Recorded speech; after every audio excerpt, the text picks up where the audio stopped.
Hello दोस्तों, मेरा नाम है सुनील कुमार।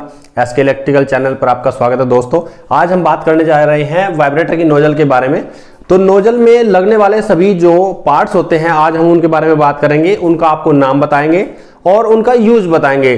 तो आओ हम बात करते हैं कि नोजल में कौन कौन से पार्ट कैसे लगते हैं और उसका क्या यूज होता है और वो कितने नंबर कितने साइज के होते हैं। तो आओ शुरू करते हैं।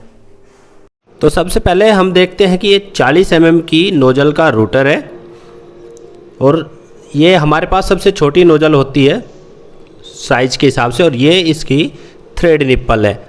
ये 50 और 60 की जो थ्रेड निप्पल होती है उससे थोड़ी पतली होती है।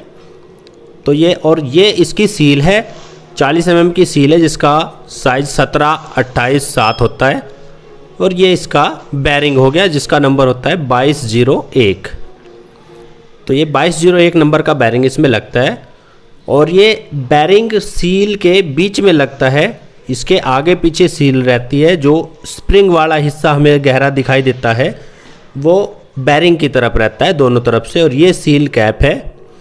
तो बीच में जब बैरिंग लग जाए, हम इसे खोल के दिखा देते हैं एक बार कि ये कैसे फिट किया जाता है। तो ये एक सील पहले रूटर पे लगा ली जाती है और फिर बीच में बैरिंग और फिर उसके ऊपर सील, और ये स्प्रिंग वाला हिस्सा जो हमें दिखाई देता है वो अंदर होना चाहिए। ये सील कैप, तब जाके इसमें इसकी थ्रेड निप्पल लगाई जाती है।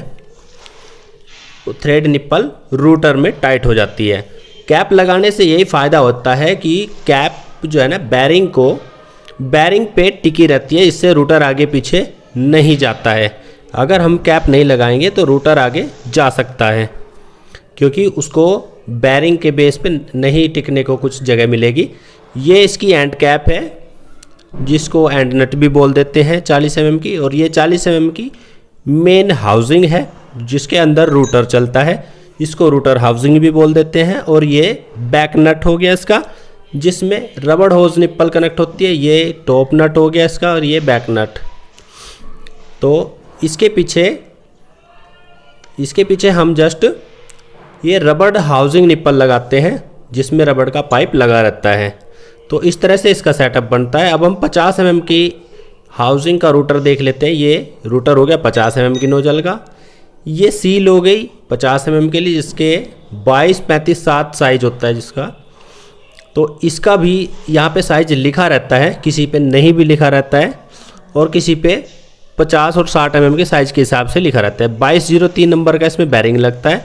इसको भी हम खोल के आपको दिखाते हैं कि ये कैसे सेट किया जाता है। इसके भी एक तरफ सील और फिर बैरिंग और फिर दूसरी तरफ फिर सील। तो इस तरह से फिर इसमें इसकी कैप लगा ली जाती है। कैप लगाना ना भूलें, कैप ज़रूर यूज़ करें, ये बहुत इम्पोर्टेंट पार्ट है। और फिर इसमें थ्रेड निप्पल लगा ली जाती है। थ्रेड निप्पल 50 और 60 mm में एक ही लगती है, सेम लगती है। ये डिफरेंट होती है जो 40 mm की होती है। तो इस तरह से ये फिर रूटर में टाइट हो जाता है। थ्रेड निप्पल रूटर में टाइट हो जाती है, बैरिंग बीच में रहता है। अब हम इसको देख लेते हैं। ये एंड नट है जिसको टॉप नट भी कह देते हैं, एंड कैप भी बोल देते हैं 50 mm की। ये इसकी मेन हाउसिंग है 50 mm की जिसके अंदर रूटर चलता है। और ये बैक नट हो गया 50 mm के लिए। ये रबड़ हाउसिंग निप्पल, और ये रूटर हो गया 60 mm के लिए। और ये सील हो गई, इस पे 60 mm भी लिखा रहता है, नहीं तो इसका साइज 28, 48, 8 होता है। 60 mm किसी पे लिखा हुआ आ भी जाता है, नहीं तो साइज लिखा रहता है। तो इस तरह से 2 सील, एक बैरिंग और कैप अंदर लगती है रूटर के ऊपर जो लगी रहती है। 1304 नंबर का इसमें बैरिंग लगता है। इसको भी हम खोल के दिखा देते हैं।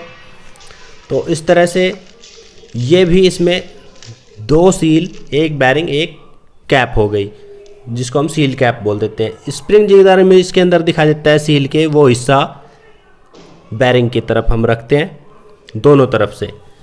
तो थोड़ा थोड़ा इसमें ग्रीस लगा के हम इसको लगाते हैं जिसको ये अप डाउन करने में, थोड़ा इधर उधर करने में आसानी रहे और जल्दी ख़राब ना हो सील। इसमें भी सेम जैसे हम 50 mm की नोजल में लगाते हैं थ्रेड निप्पल, वैसे ही सेम इसमें लगाएंगे। ये इसकी एंड कैप, ये इसकी मेन हाउसिंग और ये इसका बैक नट और ये रबड़ हाउसिंग निप्पल।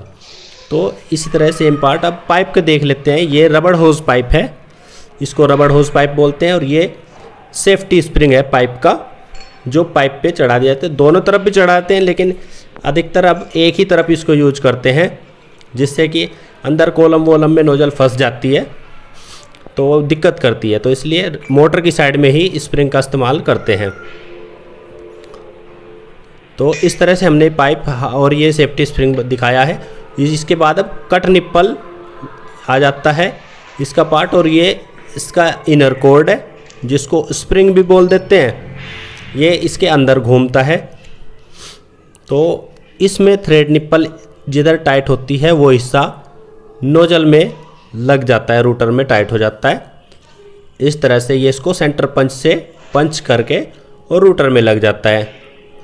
तो दूसरा हिस्सा इसका कट निप्पल लगा के वो मोटर की तरफ फेरुल में लगाया जाता है, मोटर में कनेक्ट होने के लिए।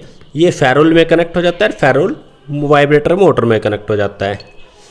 तो इस तरह से ये इसका थ्रेड निप्पल और कट निप्पल का यूज होता है। ये फेरुल है और ये कट निप्पल फेरुल में लग जाती है।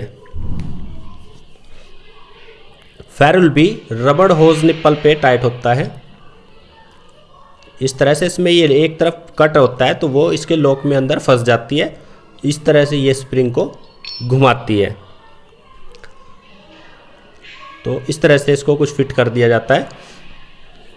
तो ये पार्ट के नाम हमने आपको बताए। दोस्तों एक चीज़ और है, ये जॉइंट निप्पल है। इसका भी यूज हो जाता है जब कभी हमारे पास में नया स्प्रिंग ना हो, तो स्प्रिंग अगर टूट जाए तो उसको जॉइंट करने के लिए इसका यूज किया जाता है। तो इस तरह से ये भी पंच से, सेंटर पंच से इसको पंच करके जोड़ दिया जाता है और इस तरह का इसका जॉइंट आ जाता है। और दोस्तों हमें टूल्स के बारे में बात करेंगे तो टूल्स में हमें मेन सेंटर पंच की और पाइप रेंच की, जो मोस्टली 600 mm का हम यूज़ करते हैं, और पाइप वाइस, इसको बांक भी बोल देते हैं। ये हमारे पास जैसा आधा इंची से 3 इंची तक का हमारे पास है, तो ये मोस्ट इम्पोर्टेंट ज़रूरत का सामान है। ये ज़रूर नोजल बनाने के लिए होना चाहिए। तो दोस्तों अभी के लिए सिर्फ इतना ही। वीडियो पसंद आई तो लाइक करें और हमारे चैनल को सब्सक्राइब करें। धन्यवाद।